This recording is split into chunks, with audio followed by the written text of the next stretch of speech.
Hi guys, today I will do a DIY fidget toys. I will do a squishy fidget toy. I will use a tape, a scissor, a cotton, a biscuit litter bag, but we have to be careful with the scissor. First thing, I will get the biscuit litter bag and I will put inside it the cotton.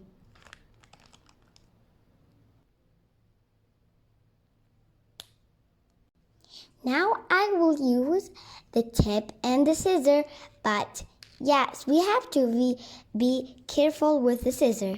Now I will cut the tip.